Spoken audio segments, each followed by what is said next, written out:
ESAB நீதி கதை. தோட்டக்காரனும் குரங்கும். அது ஒரு அழகிய கிராமம். அந்த கிராமத்தில் தோட்டக்காரன் ஒருவன் வாழ்ந்து வந்தான். அவன் தினமும் தோட்டத்தில் உள்ள செடி கொடிகளுக்கு தண்ணீர் ஊற்றி வந்தான். அவன் தண்ணீர் ஊற்றும் போதெல்லாம் அங்கு சில குரங்குகள் வந்து விளையாடும். பல வருடங்கள் அங்கேயே இருந்ததால் தோட்டக்காரனும் குரங்கும் நண்பர்களாயிருந்தன. தோட்டக்காரன் செய்யும் காரியங்களை பார்த்து பார்த்து குரங்குகளும் அப்படியே செய்து வந்தன. ஒருமுறை தோட்டக்காரன் பக்கத்து ஊருக்கு போக வேண்டியிருந்தது. குரங்குகளை அழைத்து விஷயத்தை சொன்னான்.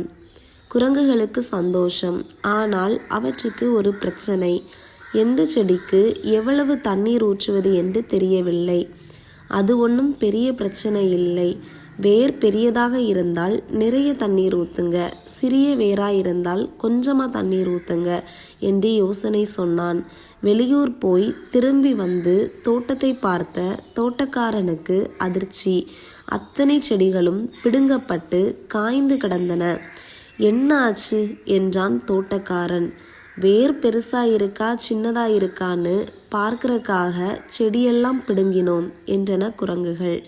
நீதி: புத்தி இல்லாதவர்களிடம் பொறுப்பை கொடுப்பது புத்தி இல்லாத செயல். தேங்க்ஸ் ஃபார் வாட்சிங்.